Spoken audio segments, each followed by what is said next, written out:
അപ്പോൾ ഞാൻ flux paste ഇച്ചിരി വയ്ക്കാൻ പോവുകയാണ്. അതുകൊണ്ടേ ഇച്ചിരി അതിൻ്റെ അത് തേച്ചിട്ടുണ്ട്. ഇനി അതിനടുത്ത് ജസ്റ്റ് ഒന്ന് വെച്ചാൽ മതി, കറക്റ്റ് ആ ഡോട്ടിലിരിക്കും. പ്രത്യേകം ശ്രദ്ധിക്കേണ്ടത് ഒരു ഡോട്ട് പൊങ്ങിയും ഒരു ഡോട്ട് താന്നും നിൽക്കരുത്. അന്നേരം പിന്നെ നമുക്ക് ചാർജിങ് പോയിൻറ്റിൽ ഗ്യാപ്പ് ഉണ്ടാവും. ഒരെണ്ണം ടച്ച് ആവും, ഒരെണ്ണം ടച്ച് ആവില്ല. സോ ഒരേ ലെവലിൽ തന്നെ നിർത്തണേ. അപ്പോൾ അത് ലെവൽ ചെയ്ത് വയ്ക്കുക. അപ്പോൾ ഇങ്ങനെ വരുന്ന കംപ്ലയിൻറ്റ്സ് ഒരുപാട് സ്ഥലത്ത് റിജക്റ്റാണ് ചെയ്യുന്നത്. കാരണം എന്ന് പറഞ്ഞാൽ ആ ചാർജിങ് പോയിൻറ്റ് കിട്ടത്തില്ല. അല്ലെങ്കിൽ നമ്മൾ ഫുള്ള് ഇളക്കിയതിന് ശേഷം നമുക്ക് വേറെ ഏതെങ്കിലും എടുത്ത് വെച്ച് ചെയ്യേണ്ടി വരും.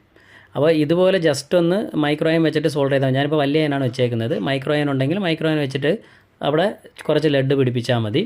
കൂടുതലും ബാറ്ററി ഇഷ്യൂ ആണെന്ന് പറഞ്ഞ് ഡയറക്റ്റ് ബാറ്ററിയാണ് എല്ലാവരും മാറുന്നത്. ചെറിയ കംപ്ലയിൻ്റ് ആണെങ്കിൽ അപ്പോഴേ ബാറ്ററി മാറണമെന്നാണ് പോകുന്നത്. അപ്പോൾ ഞാനിത് അവിടെ വെച്ചിട്ടുണ്ട്. അതുകൊണ്ട് കാണാൻ പറ്റും ഞങ്ങൾക്ക്. ലെഡ് പിടിപ്പിച്ചിട്ടുണ്ട്, നല്ല തുടച്ചെടുത്തു, എല്ലാം ക്ലീൻ ചെയ്തെടുത്തിട്ടുണ്ട്. ഒരുപാട് ഹീറ്റാക്കരുത്. നൈസിനൊന്ന് തൊട്ടെടുത്ത്